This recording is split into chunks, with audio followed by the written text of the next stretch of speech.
I thought to myself,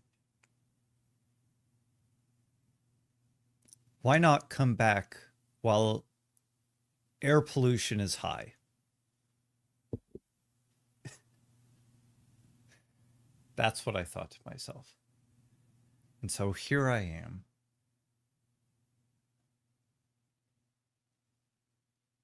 Fun stuff, right? Uh, I've been working through some other things and my health, but in order to keep with this study and finish this part of it, I have to do this before it gets to the point where I don't want to do it like this. I'm translating John, and then I'm going to do Mark, Matthew, and Luke. And I'm on Luke right now. I will likely not have the part in John uh, that covers the crucifixion when I get to the online study on this in John. But I thought, depending on how quickly I worked, I might be able to get something done, like a translation on this, so that I can use it and have that in front and work on a commentary as I go through and study. But that's a bit unrealistic if I want to keep these streams going and try to get people interested, because that's going to be much further in the future and I don't want to wait that long.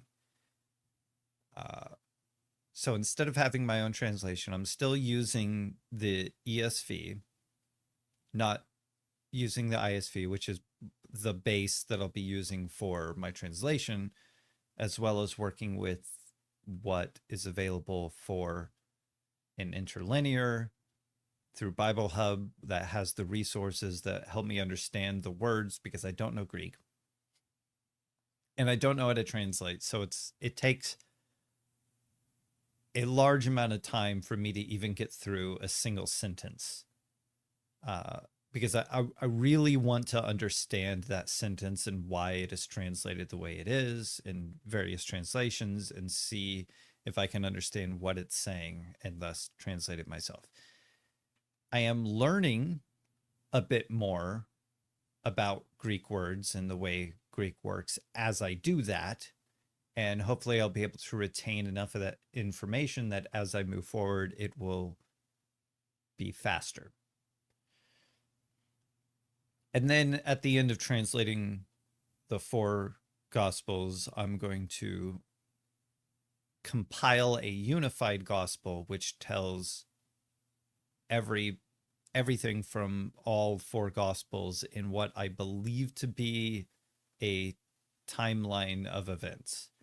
Now, some of the things have been presented as about that time, which means that they weren't really sure where this fit in the timeline, or they were using these things or saying these things in this order because it was making a point.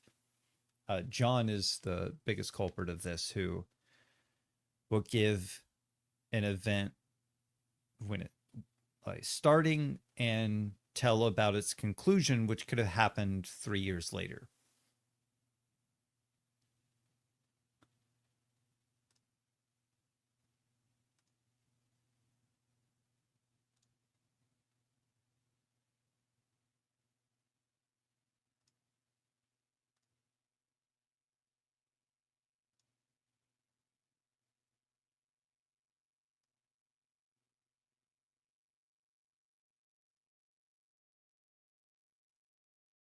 Okay. So Luke 22.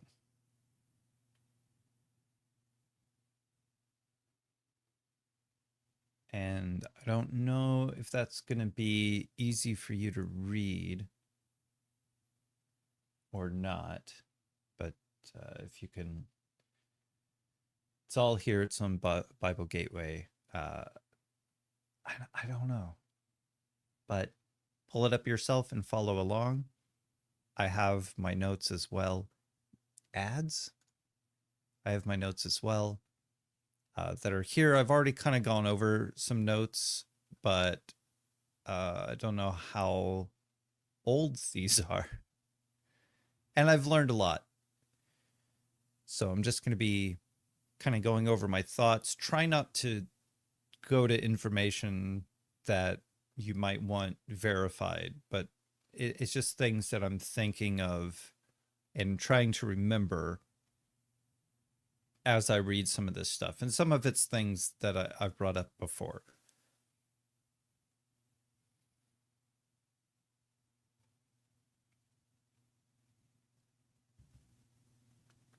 Again, Luke 22 ESV on BibleGateway.com. There are some footnotes that I'll look at as I go along because I've looked ahead a bit as I waited. Now the feast of unleavened bread drew near, which is called the Passover. Already, I want to say that I did not know or did not remember that Luke had made this call. It makes sense now that I think about it, because this is something that John does. He calls the feast the week long, or the 7-day long, from the 15th of Nisan, Nisan 15 to Nisan 21, Passover. When he says that the priest wanted to eat the Passover, he's talking about that. He's talking about the Feast of Unleavened Bread, which is called the Passover. And here Luke actually identifies that the Feast of Unleavened Bread, which is drawing near, is called the Passover. And yet this is not talking about the Seder meal when he says this. Although it does include the Seder meal, it is a 7-day celebration and feast. Now, he doesn't give us a day, and he's just saying it's drawing near. So it could have been 2 days away.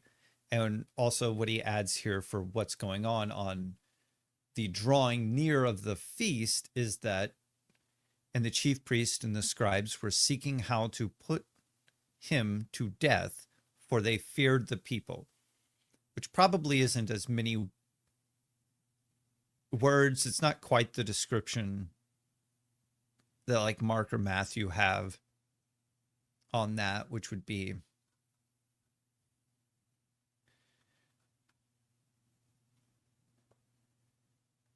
it was 2 days before the Passover and the Feast of Unleavened Bread, which, 2 days before the Passover and the Feast of Unleavened Bread. So here they're saying the Passover meal and the Feast of Unleavened Bread, while Luke is saying the Feast of Unleavened Bread, which is called the Passover. And the chief priests and scribes were seeking how to arrest him by stealth and kill him, for they said, not during the feast, lest there be an uproar from the people. And yeah, you can take that and say, like, if that's a statement from Peter, and if Luke's getting his statement from Peter on this, if he is, he could also be getting it from Matthew. Not during the feast, lest there be an uproar among the people. And instead of just declaring that it's 2 days, he's saying that Jesus himself said, that it's 2 days, the Passover is coming. Son of Man will be crucified. We have Luke taking that statement, an uproar from the people, and saying, for they feared the people. And then even from that, you can, in what I'll do for the Unified Gospel is I can have these statements, it drew near, which is called the Passover, and things like that in Mark, and then include Jesus's statement, and then have, the narration note by the authors, for they feared the people, and then the quote that supposedly comes from the people. So I said, The feast is called the Passover, which is interesting. Here, he goes on to talk about Judas and sort of the first instance. So this is probably also taking place on the drawing near of the Feast of Unleavened Bread, which could be 2 days before. But it's not the same day as what's to follow, which is said, then came the day. So here we have, then Satan entered into Judas, called Iscariot, who was of the number of the 12, which is a fancy way of saying he was one of the apostles, one of the 12. He went away and conferred with the chief priest and the officers how he might betray him to them, how he might betray Jesus to. Okay. Yeah, see, this is part of the problem with how he might betray him to them. This is part of the problem with chapter divisions here. If you want to go,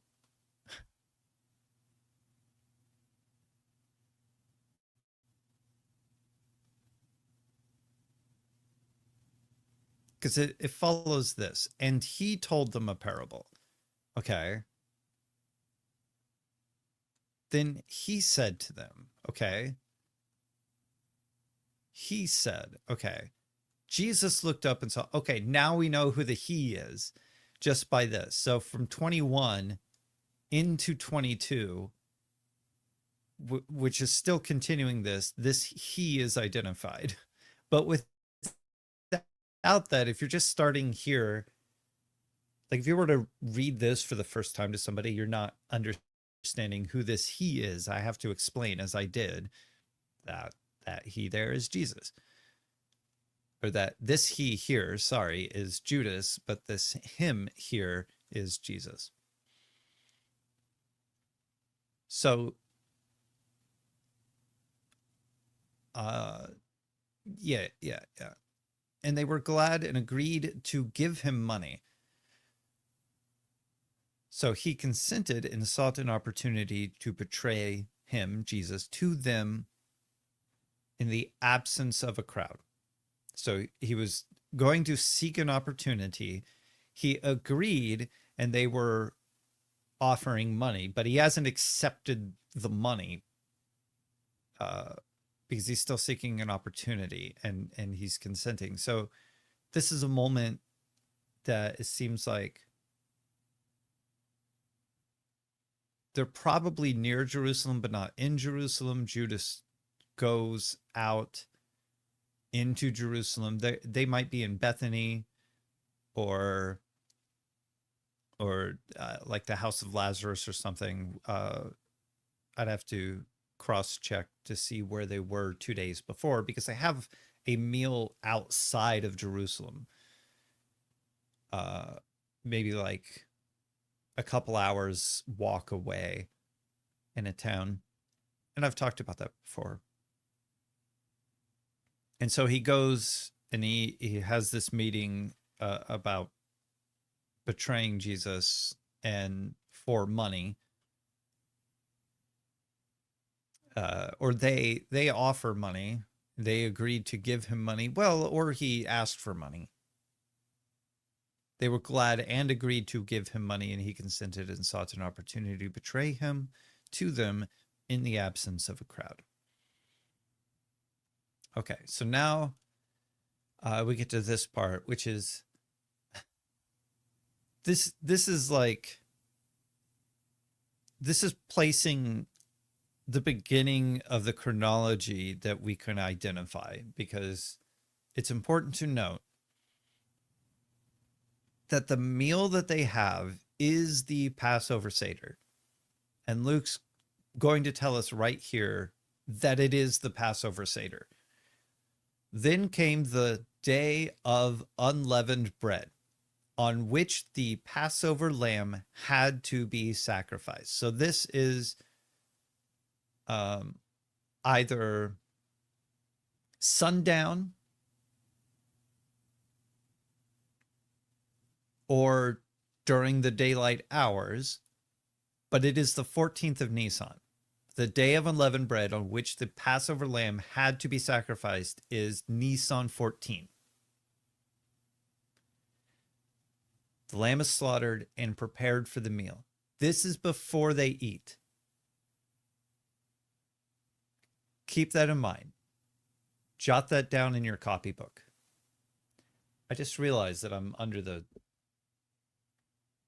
powered by SteamYard logo. I'm sorry. I can't see that on OBS. I'm actually going to put myself down here, which might be a little confusing.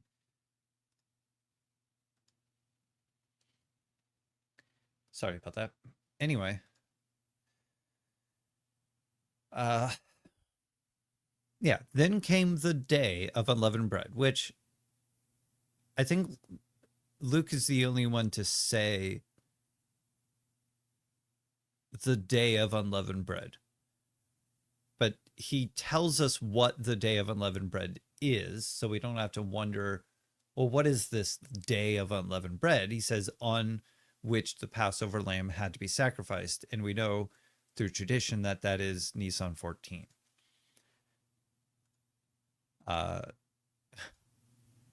Okay, so this Jesus here just says he, which again, if you're following from chapter 21 and not making a division of chapters, you wouldn't need to change he to Jesus because you know who the he is.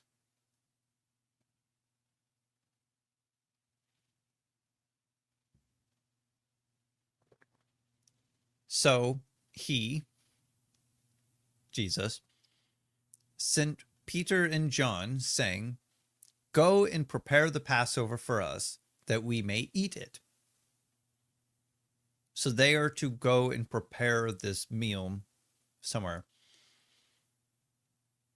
They said to him, "Where will you have us prepare it?" He said to them, "Behold, when you have entered the city, a man carrying a jar of water will meet you." Although I'm not sure yet why, because I've been watching The Chosen in season 5. We just watched the final episode of season 5. They have the man carrying the jar of water being John Mark. And John Mark is one of those who traveled with Paul, and he was of the circumcision party. So I don't really know yet why they would include him that early. I do know that according to the Gospel of Mark, that there is a Mark who was around in the garden, but I haven't read that part of like Sentinel Apologetics study on Mark, so I don't know what he has to say about that or what he has found from others saying on that. But this is interesting that a man carrying a jar of water will meet you. The Chosen gives a pretty interesting story for why a man was carrying a jar of water. Why, and they make it John Mark, but why John Mark is, he has a jar of water in the front of the city, and somebody has written Jesus is Messiah or something on their wall, and their mother has already gone to the market to gather water, and so they need soap and water to scrub it off because they don't want the Romans seeing it or anyone. They don't want to draw attention to themselves, and so John Mark has to go get water. So they send him over there. But either way, it is an odd thing to find a man carrying a jar of water like that, especially just, being called out like, hey, you're going to go into the city and you're going to see a man carrying a jar of water. It's like, okay, well, that's going to be easy to identify. Follow him into the house that he enters and tell the master of the house The teacher says to you, or our master, or rabbi, maybe even, where is the guest room where I may eat the Passover with my disciples? So he's leading them to a place that has a guest room, and this is where they are to set or prepare the meal. And he will show you a large upper room furnished. Prepare it there. Now they also have like John Mark in the in I'm sorry, in the Chosen they have John Mark given a dream by God that the Passover meal will be had here in their guest room. So he's already preparing, which is not what any of the Gospels record. They record that Jesus told his disciples to go prepare it, that there is a furnished room, and that there's a man carrying a jar of water to tell the master of the house that their teacher, their master, would like to know where they may eat the Passover, and he'll take you to a large upper room. He'll show you a large upper room furnished. Prepare it there. And they went and found it just as he had told them, and they prepared the Passover.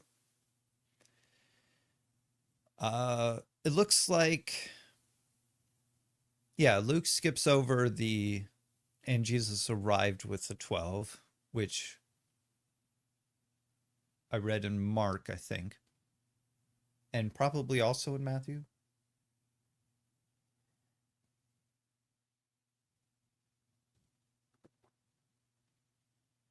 But he does have here, and when the hour came, he reclined at table, and the apostles with him.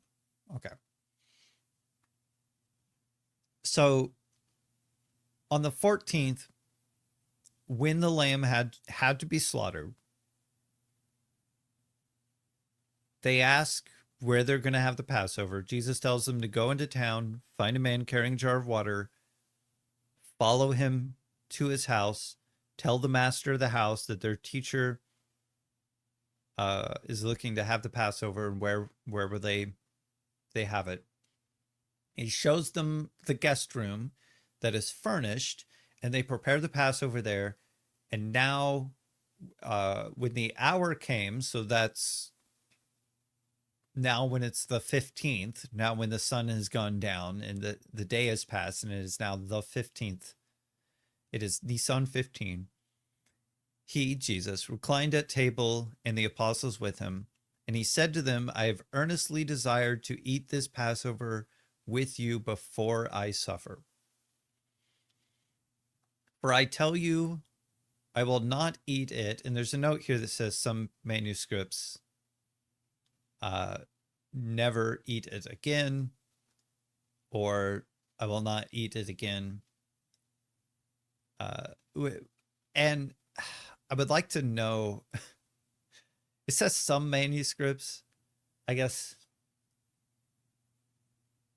Just something that I would look into when I have time is what manuscripts. Do we have early manuscripts or late manuscripts? Like, which ones include the again word? Because I would say traditionally it is understood that he says, I will not eat it again until it is fulfilled in the kingdom. But is that later? Does that make sense to not have it here in this statement from Luke? It's just like this small note. But for I tell you, I will not eat it until it is fulfilled in the kingdom of God.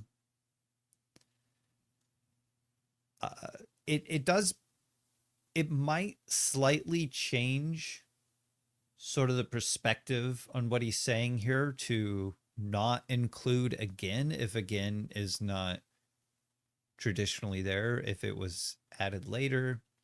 And why it might be added later could be because it would then agree with some prior statements, if that is what some of the prior statements have.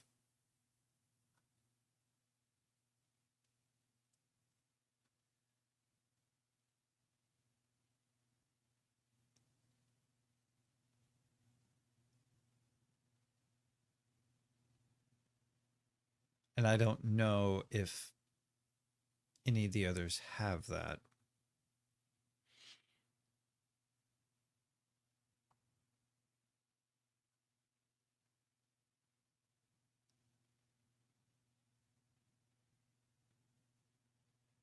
When it was evening. So Matthew says when it was evening rather than when the hour came. So that even he's identifying the 15th. And then I skip over. I skip over 10 verses from Matthew. That's fine.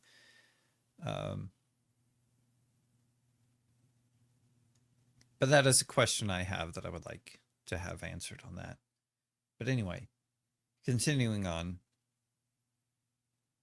with my thought here is sort of the difference that we might gather from the idea, I will not eat it again, which this seems to be calling closer to the Passover itself, which Jesus isn't with them a year later for the next Passover meal, but the Passover itself has, and I forgot the word, but the bread that you eat, I've had somebody explain this to me. So the bread that you eat is believed to be bread that when you eat it, you are eating it with the people who ate it before you. So that when you have the Passover, you are having it with those who have had the Passover meal before you, all the way to those who ate it in Egypt.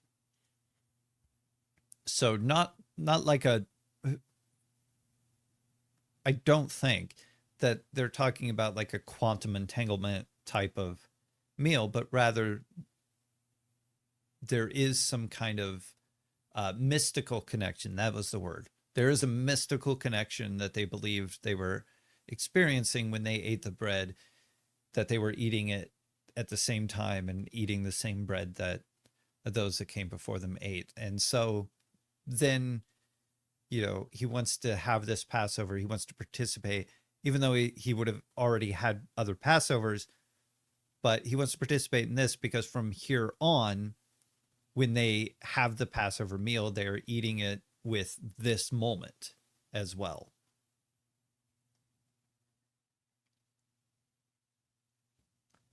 Which is a very significant moment, as we will see.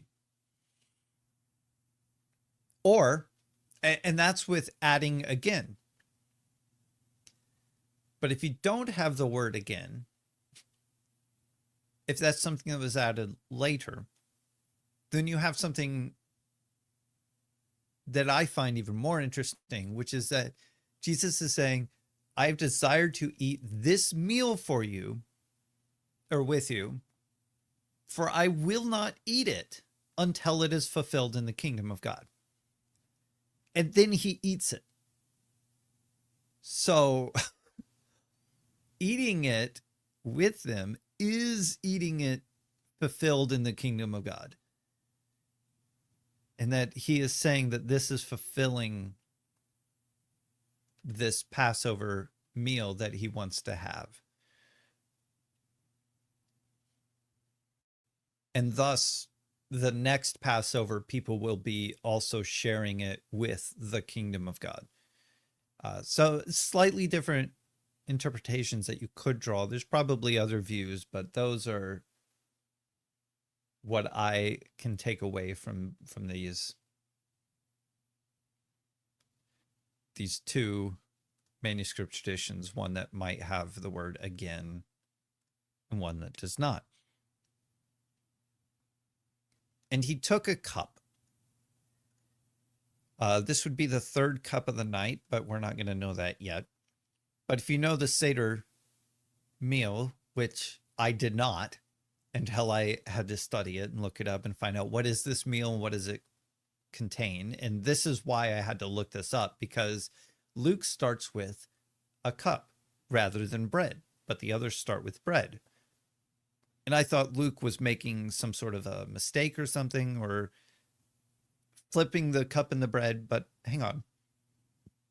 And he took a cup, and when he had given thanks, he said, "Take this and divide it, excuse me, take this and divide it amongst yourselves."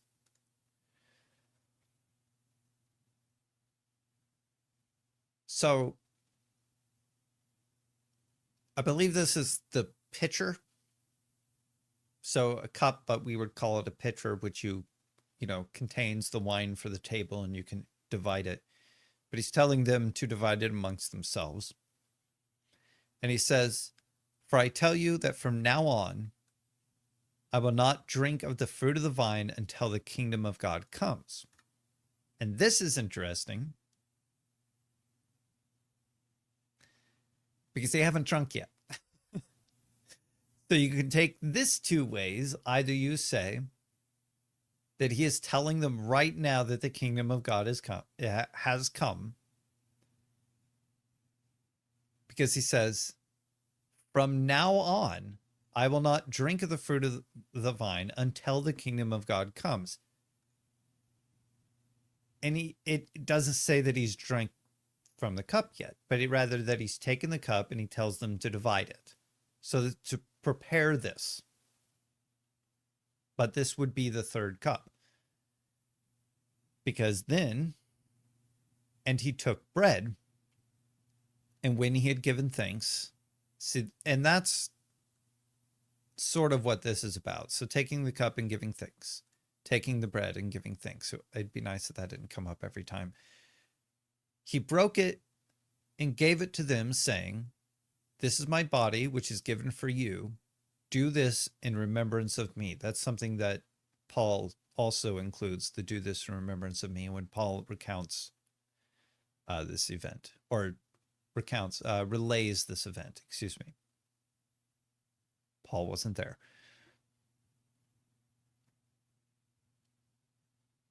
So this would be the bread that I was saying has that mystical connection to, this is what I've been told, that has the mystical connection to the prior Passovers with all the prior families of all of the history of Israel, all the way from Egypt. This is what they believe. When they eat this bread, they are eating it with them.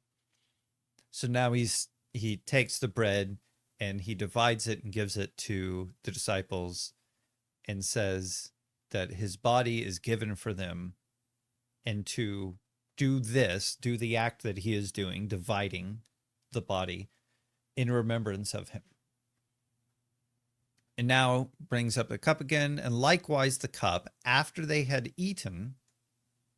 So meal over, in the Seder, when you're done with the meal, you do have one last cup that you drink, and then you sing a hymn, and then the meal is concluded, basically, with the hymn. And I've put that in my notes from prior live streams.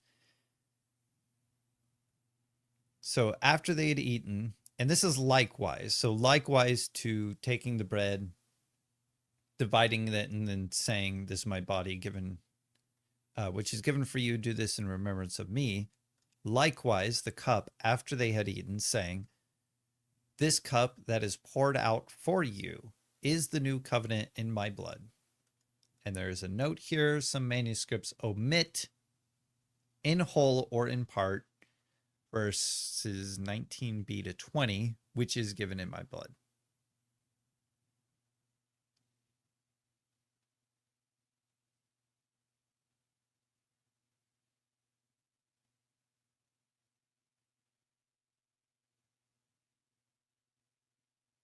Oh, so they're saying some manuscripts omit the "which is given for you," or just "which is given." They did a ... This footnote isn't great here.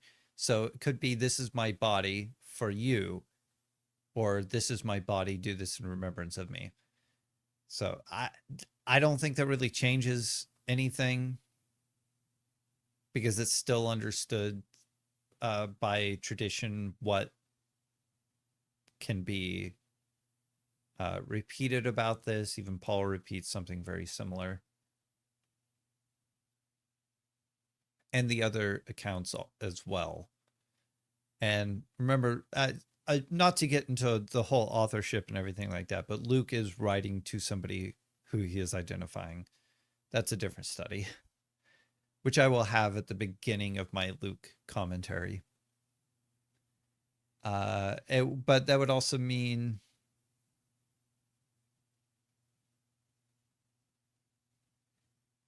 they're saying in whole or in part anything from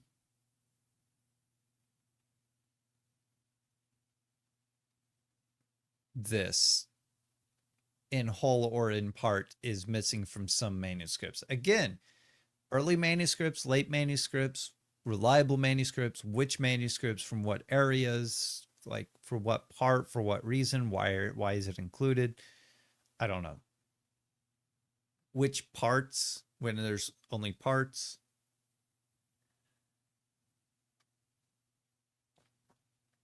Are we talking manuscripts that, are we talking codexes? Are we talking things earlier than codexes?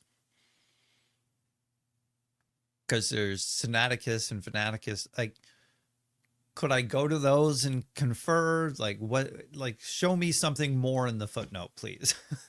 Or if somebody knows, please let me know. Either way, that is to say that also some manuscripts might even omit the cup afterwards, which is the final cup of the evening, which I think is ridiculous to have those admitted. But if Luke himself is indeed only giving 17 to the first part of 19, is that enough?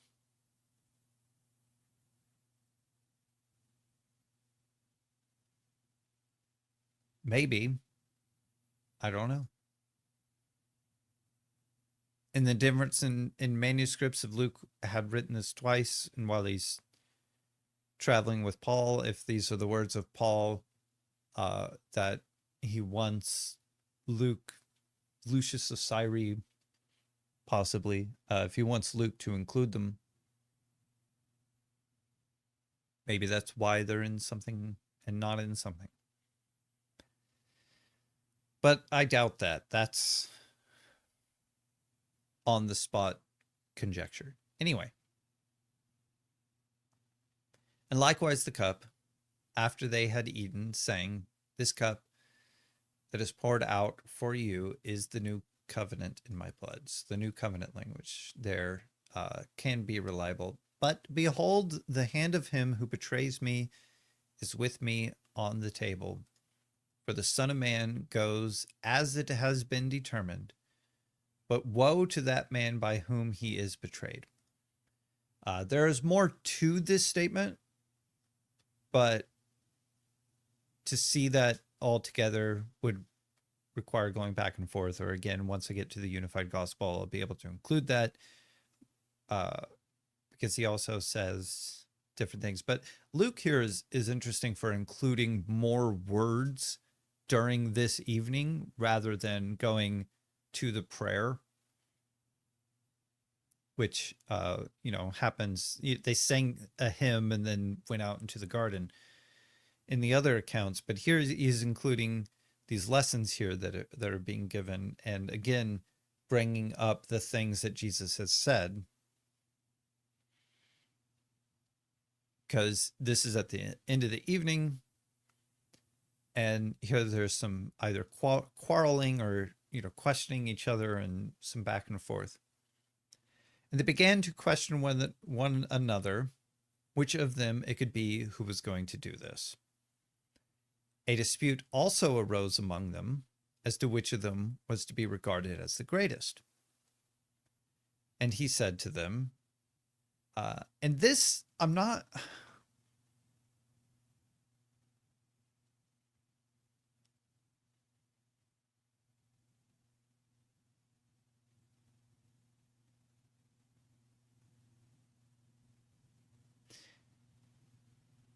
I'm not sure if Luke is trying to say that this happened during that time.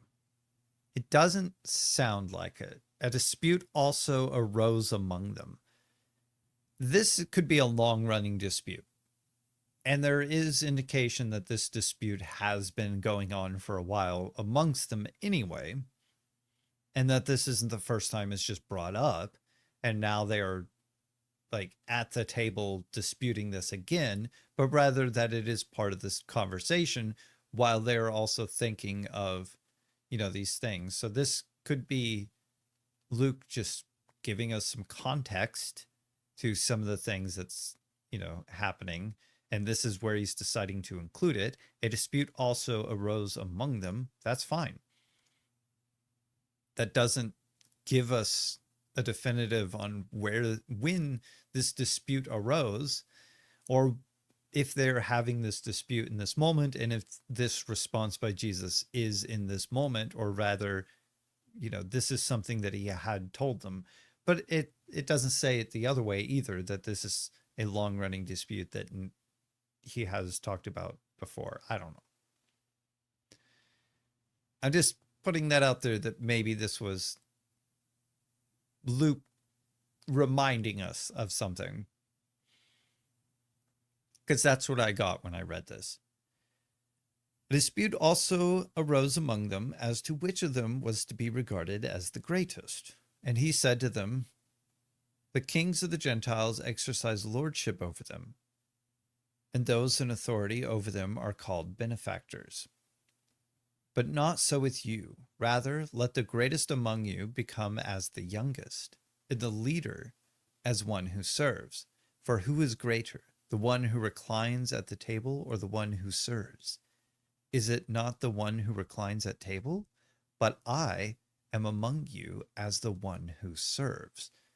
So you get a good indication of why this is important to put here, because it is a moment of servitude, although you don't really see that in Luke's gospel itself, because he doesn't include the washing of the feet, which would draw up a major moment of Jesus serving them before they eat, which is something that John includes. And Jesus also didn't prepare the meal. So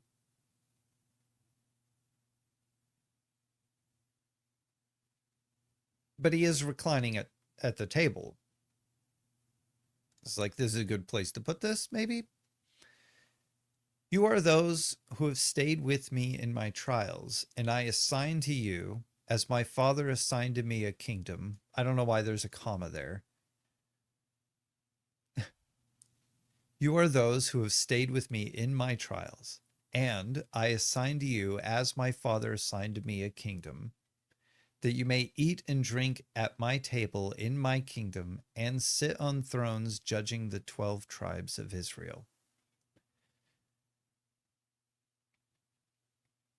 Again, a good inclusion to put this with the meal that they're having, that he is having with them, and is already mentioned, he's going to eat this in the kingdom.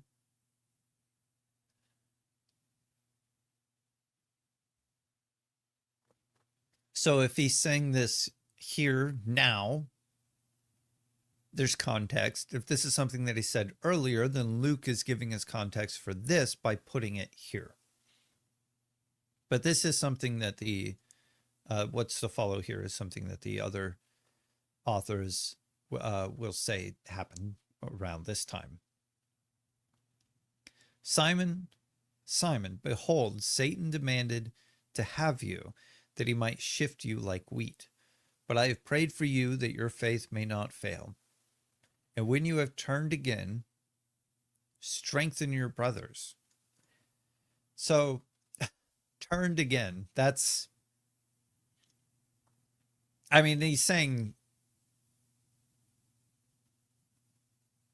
Satan's battling for you, and I'm praying for you, and right now, you're not on my side, but when you have turned again, when you have come back to me, strengthen your brothers as well. Peter said to him, Lord, I am ready to go with you both to prison and to death. Jesus said, I tell you, Peter, and so obviously Peter's response here does fall in line with Jesus saying that, Peter's not on his side. I mean, he even calls him Simon here instead of Peter. He,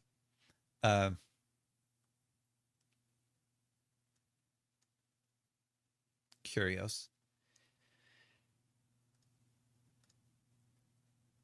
Lots of he. I understand translating it into the names here so that we, the readers, know, but it as a back and forth with two people and their quotes, maybe you need that. I think I'm going to divide those differently so it's easier to read and not just have,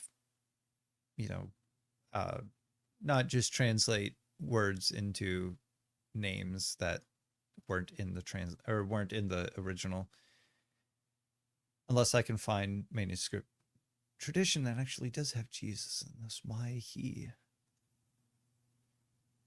Jesus said, I tell you, Peter, the rooster will not crow this day until you deny 3 times that you know me.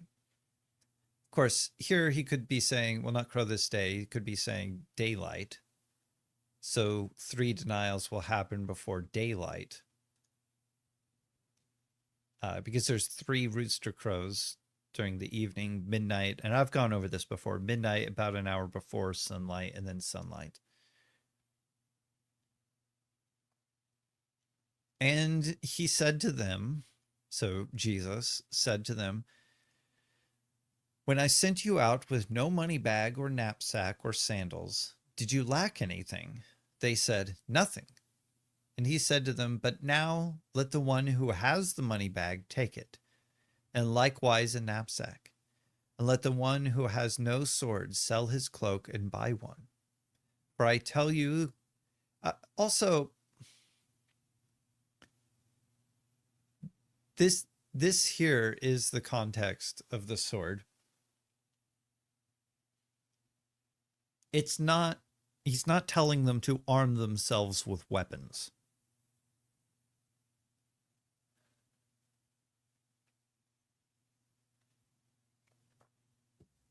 But that's the way people have seen this, and this is kind of the way that the Chosen is portrayed. Although they add like things as to why they have these weapons or where they got these weapons. What they're getting at is that these swords that he's telling them about are weapons, because they're going to need to defend themselves and fight. But that's not the context of him telling them about swords, selling their cloaks and buying a sword. The sword that he's talking about is a survival tool in the wilderness. A tool, not a weapon. They can be used as a weapon. It's a sword. You can use a spoon as a weapon. You can use a straw as a weapon. You can use your thumb as a weapon. But I'm saying it's a survival tool. It's probably a small blade that you carry with you, and you can whittle sticks and, cut branches and fruit and vegetables and things like that.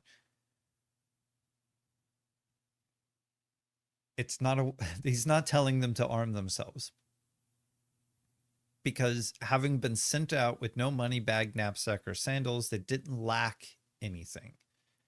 He says, but now, and the idea is they're all going to be scattered, and they may be run out of their homes and have to survive in the wilderness. Let the one who has the money bag take it, and likewise a knapsack. And so whoever has the money bag, take it. Because out of those who are scattering, they're not going to take the time to distribute the money amongst people so that they can survive. But the one who has it, take it. And a knapsack. They're not going to be staying with other people, you see. The reason they didn't lack anything is because as they visited people, they were provided for. But now they're not going to be visiting people, so they have to provide for themselves. And likewise a knapsack. And let the one who has no sword sell his cloak and buy one. For the one who has no sword. For I tell you that this scripture must be fulfilled in me. And he was numbered with the transgressors. See, that's an interesting quote as well. Thank you, Luke. For what is written about me has its fulfillment.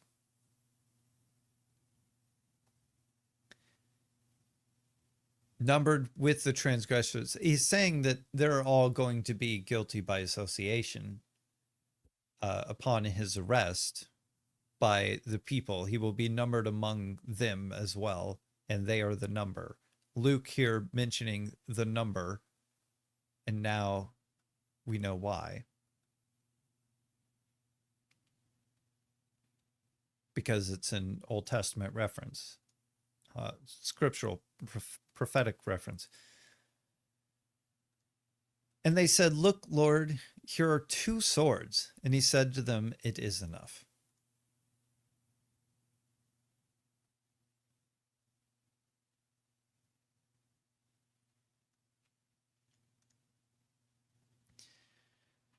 And he came out and went, as was his custom, to the Mount of Olives, and the disciples followed him. And when he came to the place, he said to them, pray that you may not enter into temptation.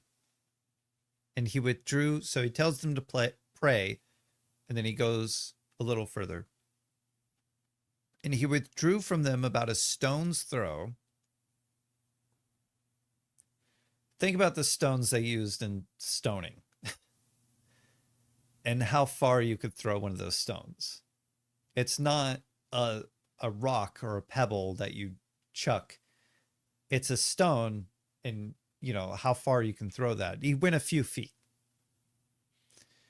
and knelt down and prayed, saying, and again, something that a question that somebody brought up about the idea of all the quotes that the gospel authors have gotten. If, for example, Luke is quoting somebody, he's getting that quote from an interview with somebody. So witness testimony is where he's getting these quotes. If Jesus went out and prayed and there's a quote of Jesus's prayer, then they heard the prayer, whoever he interviewed. And John has a lot of the prayer, so it's likely that John heard most of the prayer. Peter, like Mark, does not have much of the prayer. And it's also recorded that Peter fell asleep and was woken up and rebuked for falling asleep. So he heard enough of the prayer before he fell asleep to actually give testimony as to what that part that he heard was. So this is the prayer recorded by the interviews that Luke did. So, Father, if you are willing, remove this cup from me. Was it Mark that has let this hour pass?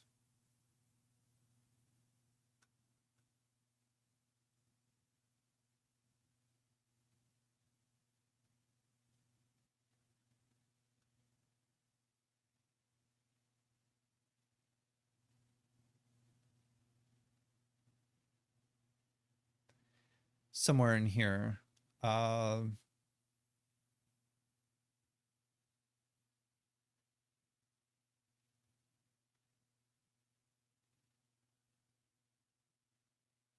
Sit here while I pray. Many hours would have passed. Yeah. I don't know. Maybe I didn't include the whole thing in my notes, though.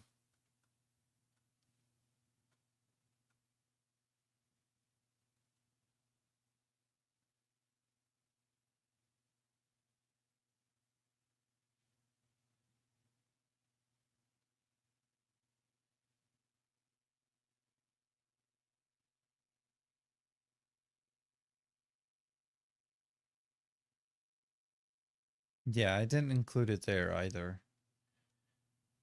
I guess the idea isn't it that the prayer itself is not part of the crucifixion study as a whole, but I don't know. Today I feel a little bit differently about that. I want to include everything.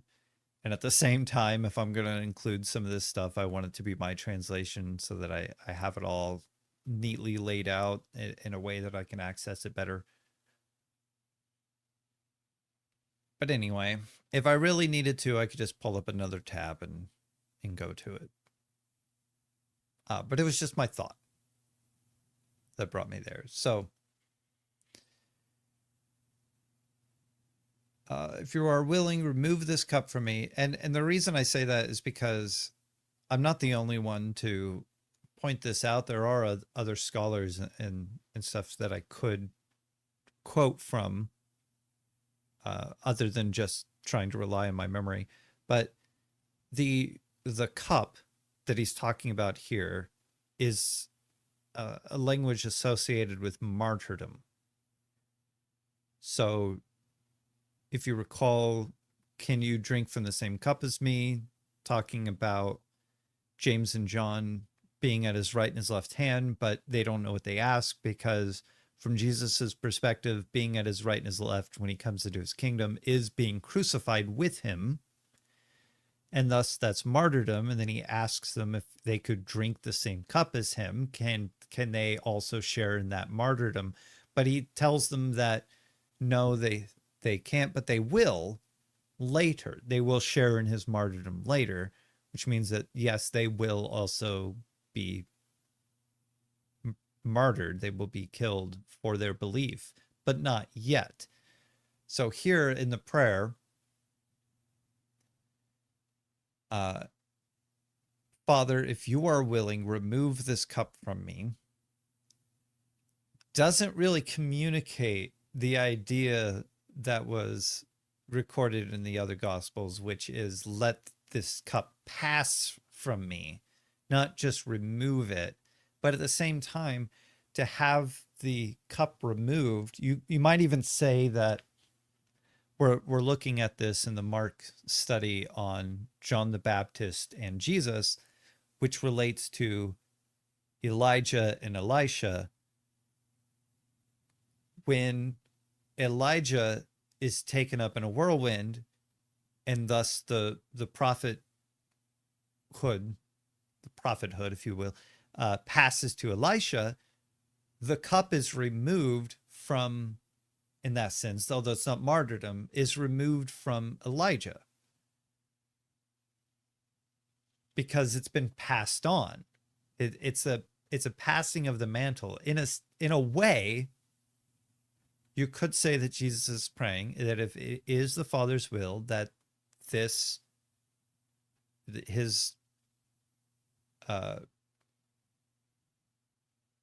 mission, that his mantle as a rabbi, and more closely associated to his belief unto death, not a belief that kills you, but a belief that endures your entire life, even if it means someone comes and threatens your very life, that you continue to believe, that's the martyrdom. So he's saying, if you are willing, that his disciples also believe, even if they are killed for their belief. And yet, nevertheless, not my will, but yours be done. And we know that Judas did not follow in martyrdom. He actually takes his own life instead.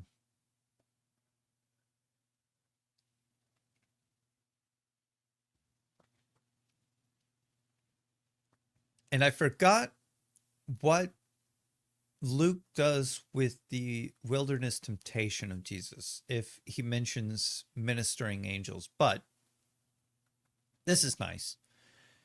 And there appeared to him an angel from heaven, strengthening him. So while he's praying, he is being ministered to by angels. And being in agony, he prayed more earnestly.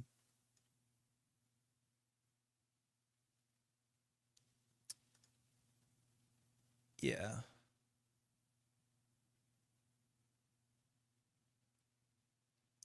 So he doesn't record the entire evening here. He's kind of just getting to the point, moving ahead. But and being in agony, you could have the like you have the first prayer here, which is often included in various ways. Remove this cup, let this hour pass, let this cup pass from me. Not my will, but yours be done. And then he goes and wakes up Peter, who's sleeping, and tells them, to stay awake and listen. Then he goes back. He is being ministered to by an angel. Being in agony, he prays more earnestly, and his sweat became like great drops of blood falling down. Oh. Some manuscripts omit verses 43 and 44. Well, good for you for including them. Again, I don't know why, but it's saying that some manuscripts don't have this. Luke seems to have a lot of notes like that. I would like to know more about the variations of the manuscripts of Luke and why the ESV might have included these things when they are omitted in some versions. I suspect, as when I've seen this previously, that the early manuscripts do include these things and that they are omitted later. I mean, after all, it says omit, not some manuscripts include these or whatever, but it is, it's not that hard to research. I'm just not going to do it right now. But if somebody wants to do that, there is a footnote, and I suggest that you do. But I think this fits in fine. But also, I didn't realize this.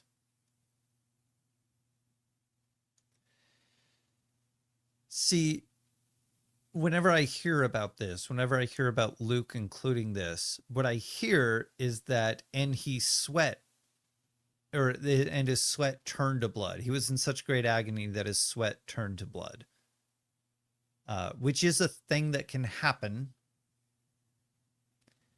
But it's not what Luke is saying, according to this translation at least, which says, and being in agony, he prayed more earnestly, and his sweat became similar to great drops of blood.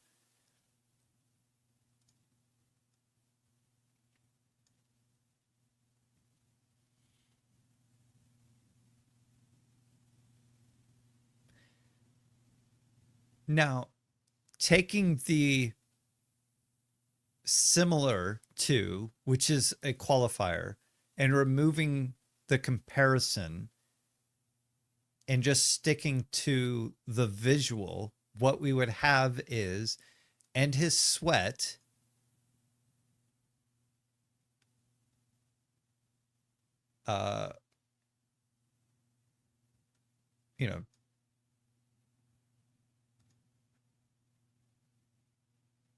you could have, and his sweat became great,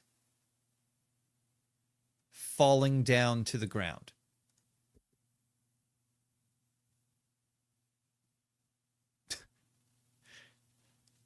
That's removing the comparison of blood and just having the straight visual of what's being said here. And his sweat became great, and his sweat became, great drops falling down to the ground. So he was sweating profusely. There's no reason to say that Luke is saying that he was sweating blood by what I see here. Maybe it's different in some of the manuscripts. I don't know. But even this says that some of the manuscripts don't include that. So I'm not sure. It's this like word that keeps showing up where people ignore that something is being compared and just say that it is the thing.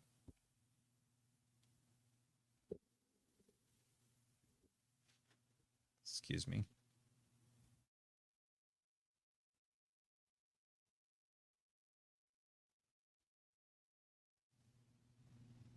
Keep hitting that chord.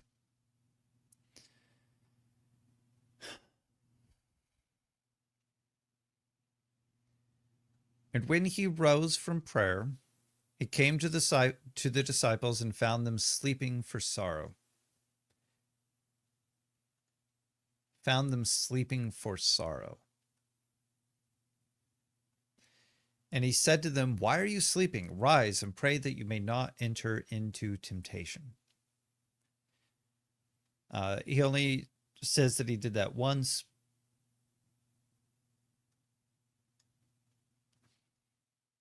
Or he only records that it happened once. Sorry, he doesn't say that he only did it once, which is not what I meant that statement to be. While he was, sorry, for some reason I was like, sleeping, what? While he was still speaking, there came a crowd, and the man called Judas, one of the 12. Again, this is an identifier, although he doesn't say a man, he doesn't say Judas called Iscariot, but he does say called Judas one of the 12, which is part of the identifier earlier. Judas, called Iscariot, who was numbered among the 12, was leading them. So there was a crowd and Judas was leading the crowd.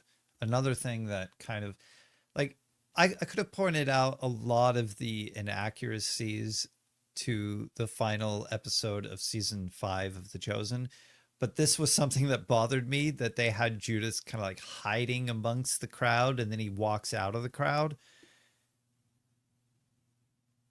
Because we don't get that from the Gospels. We don't get that from the record. And yet they did that in the show. And it's like, what's your agenda here?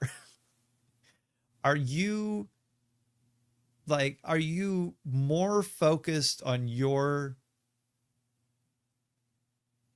like, the story that you want to tell that you can't even include what is already told? Or are you trying to say something else, which I hope you're not trying to say, that the Gospels got stuff wrong and that things happened a different way? Because that's where I want to, like, jump back at you and say, it didn't happen like that. And it would have been incredibly easy and still fit the story that you want to tell, to include the story that you want to tell in between the things that are already recorded, rather than change what was recorded in favor of telling your story. I'm a writer. I've written scripts. It's easy. It's easy. Start with what has already been recorded. Start there. Don't exclude it. It's not a bunch of conflicting information. It's just understanding, once you have it all together, the timeline of events. And then you can include stuff between if you want.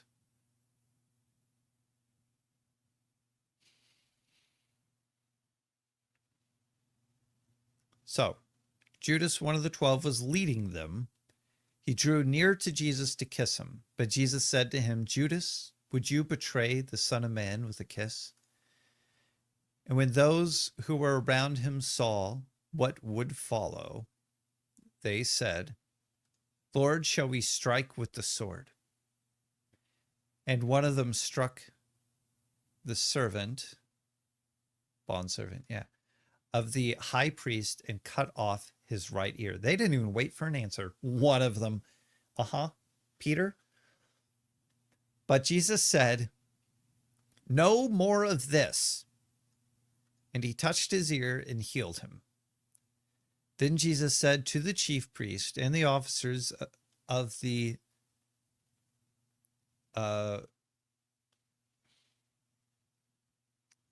dyslexia, I lost my place. Then Jesus said to the chief priest and the officers of the temple and elders who had come out against him. See that? And now you have identified the crowd as well. So who is this crowd? It's the chief priest, it's the officers of the temple, and it's the elders. So it's the council that, we know all came together, and maybe not all of them, but it's the people in the council that made the decision to arrest them and agreed with Judas that he would lead them. And Judas, during the meal, we know, had gone out, which Luke does not record when Judas left. At least I don't remember that being in there. And so he says, he went and met with them about betraying Jesus and agreeing to get the money for it. And then sometime during the meal, Judas leaves. But we know that from the other accounts, and then goes and retrieves his people. Jesus and the others go out to the garden. Jesus goes and prays. He tells them to pray as well, but he goes out and prays. And then when he wakes them for the final time, which we have from the other accounts as well, that there was multiple times that he woke them, says his betrayer is at hand. Judas approaches, leading a crowd, and approaches Jesus to kiss him, to which Jesus responds, "Would you betray the Son of Man with a kiss?" Then those who around him saw what would follow, knowing that Judas was going to betray him with a kiss. They asked if they should strike with a sword. Then one of them struck the bondservant of the high priest, cut off his ear. Jesus says no, touches his ear and heals him. Then Jesus said to the chief priest and the officers of the temple and elders who had come out against him, maybe that needs to be an Oxford comma there, but there's just no comma. Never mind. There's too many ands because they're following a little closely with the Greek there with the high and high. Anyway, who had come out against him. Have you come out as against a robber with swords and clubs? When I was with you day after day in the temple, you did not lay hands on me. But this is your hour and the power of darkness. Then they seized him and led him away, bringing him into the high priest's house. That's an interesting way to put that, high priest's house. It's kind of like, if you know the White House, it'd be like the place where the high priest lives, whoever the high priest is at the time, and we know it's Caiaphas right now. And Peter was following at a distance. And when they had kindled a fire in the middle of the courtyard and sat down together, Peter sat down among them. So this is the group that came to arrest Jesus, temple guard and the bondservant, stuff like that. They're the ones in the courtyard, which in the courtyard you can hear what's going on inside the house. And they're sitting there listening. Then a servant girl, seeing him as he sat in the light and looking closely at him, said, "This man also was with him." So rather than being part of the crowd that came to arrest him, which Peter's trying to blend in with, it seems like, he's being identified as one of the ones, an associate, one of the transgressors that Jesus is numbered among. But he denied it, saying, "Woman, I do not know him." And a little later, so that's the first denial. So that's sometime before midnight, they take him in, because we're going to see in parallel that the rooster crows after he says that. It's a midnight crow. And a little later, someone else saw him and said, "You also are one of them." But Peter said, "Man, I am not."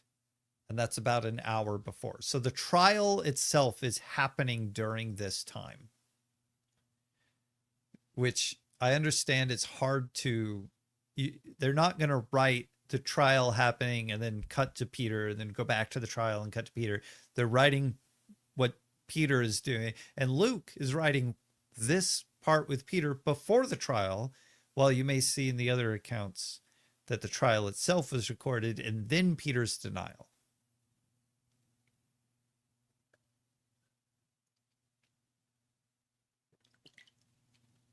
So perhaps instead of the, well, what we might get from Mark, which is the preaching moment from Peter, if, and very likely that Luke got this from Peter himself, as Peter is recounting this, he talks about what he did, went to the courtyard, and then Luke wants to hear more about that before hearing about the trial. And after an interval of about an hour, and that, as I was talking about an hour before sunlight, the rooster crows. So Luke here is now giving us a timeline of when the last crow is going to happen and the last denial. And after an interval of about an hour, so you have some time pass a little later, and then he denies him again, and the rooster will crow. And then about an hour later, interval of about an hour, still another insisted, saying, "Certainly this man also was with him, for he too is a Galilean." But Peter said, "Man, I do not know what you are talking about." That's like Grant. And immediately, Grant Smith, sorry, not a Grant I know personally, a Grant on the internet who would say that when he got caught, he'd be like, "I don't know what you're talking about." And then people were like, "Ah, yeah, you're lying." Or it'd be saying like, "What are you talking about?" But Peter said, "Man, I do not know what you're talking about." And immediately, while he was still speaking, the rooster crowed. And the Lord turned and looked at Peter. So during the trial, while Peter's out in the courtyard, the rooster crows the final time as the sun is coming up, and Jesus, peering from inside out to Peter, looks over at him. And Peter remembered the saying of the Lord, how he had said to him, "Before the rooster crows today, you will deny me 3 times." And he went out and wept bitterly. Now, this is why I think,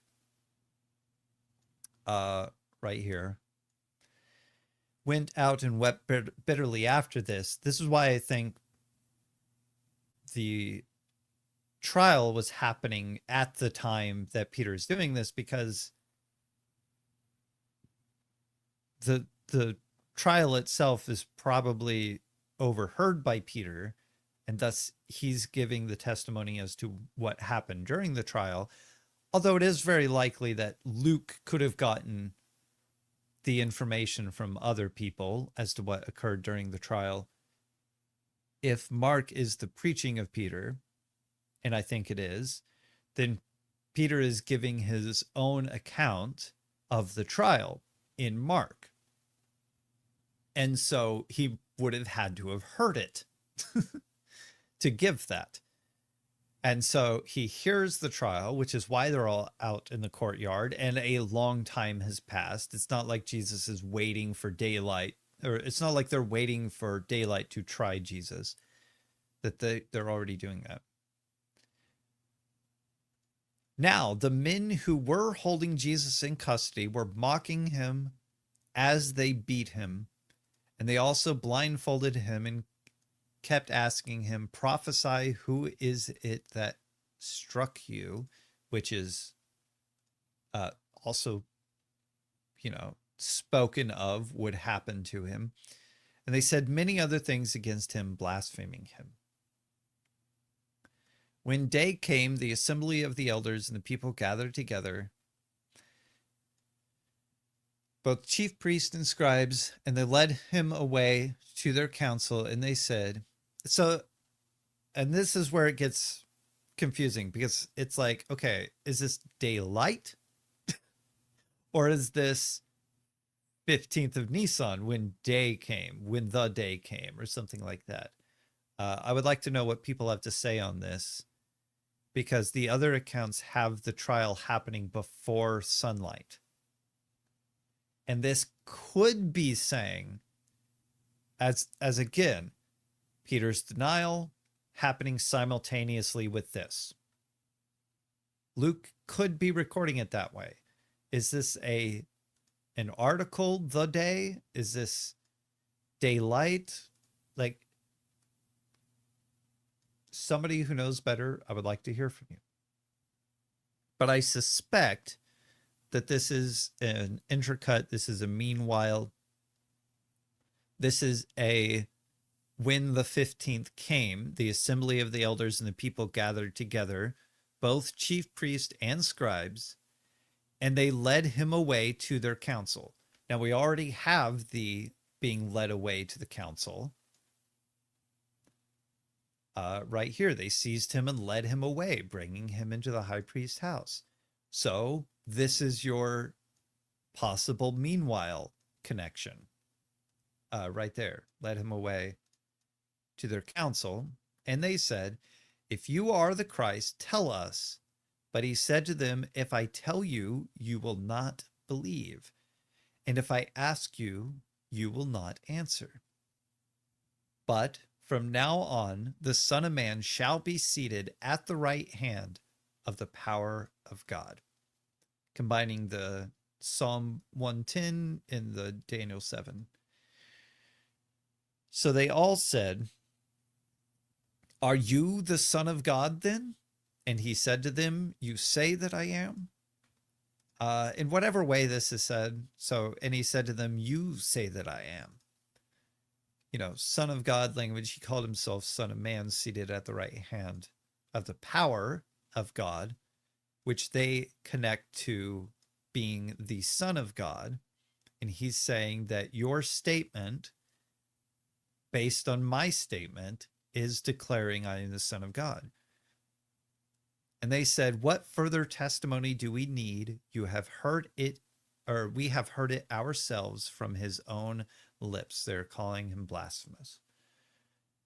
They're saying that he's equating himself with God by his statement, from now on, the Son of Man shall be seated at the right hand of the power of God. Also, if I tell you I am the Christ, you will not believe. And if I ask if I am the Christ, you will not answer. Somebody's at my door. Thank you for the stream. I might be back in a second.